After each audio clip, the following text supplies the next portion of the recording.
want to talk about dumping net zero by 2050. It was mentioned today at the press conference. Now, it's clear that the Nationals are looking to drop that target. Other big powerhouses around the world are not even thinking about that target anymore.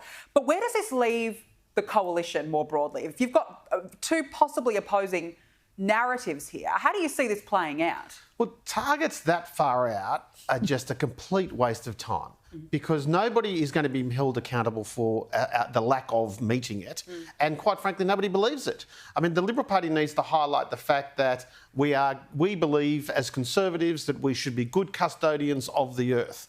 And being good custodians of the earth means we're committed to bringing down levels of pollution, bringing down levels of carbon emission, replacing them with clean energy without destroying our economy.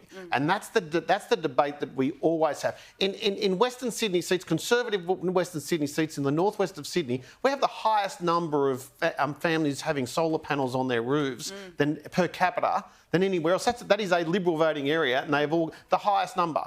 Now, what does that tell you? It means that when they've worked out that that renewable energy is cheaper than the conventional energy, they'll move to it. But they're not going to be lectured to. They're certainly not going to be told you have to have their energy policy linked to things like The Voice and linked to things like gender equality and linked to things that have got nothing to do with the economy of energy. And that's what's happened. That's why the Greens lost. Because they forgot that they were there to be environmentalists, and they started presenting themselves as the thought police. Well, they were running all these scare campaigns. They were going completely alarmist. They were just going into a completely different direction. And now they're so irrelevant in this political climate. And trying to argue in the same sentence, we've got to have renewables, but by the way, we've got to free Palestine. That just confuses people. You know, it's ridiculous. Well, look, I don't think the Greens are worth discussing. They're still a vile party. Yeah. They are truly vile.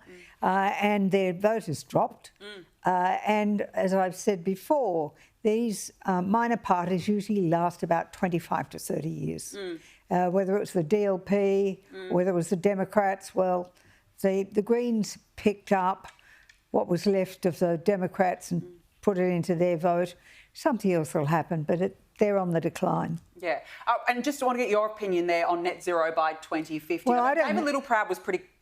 it seemed like the Nats are confident that they don't want this. Listen, we should never have signed up in the first place. I mean, but will the Libs there are go many down things. There are many things I can say about Scott Morrison. That was the worst thing he ever did. It took away all the advantage we had in giving a sensible energy policy to the country. So the sooner we're out of it, the better, as far as I'm concerned. But I mean, can you see when you see that 70% of the world is not in it? Yeah. Good point. Russia, China, United States, all those big economies, nothing to do with it. And it's 2050. I mean, what's going to happen between now and then? With the coalition on this, Bronwyn? No. You think it's all chatter? You don't think that there will be a split down the middle? Look, there is always a discussion about whether or not the National Party wants to go on its own for a bit after there's been a loss.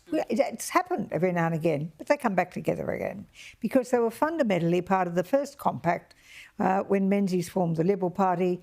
The National Party didn't want to give up its own identity and join in, but the coalition was forged and it's been going for 80 years. So no change. No change. Fair enough.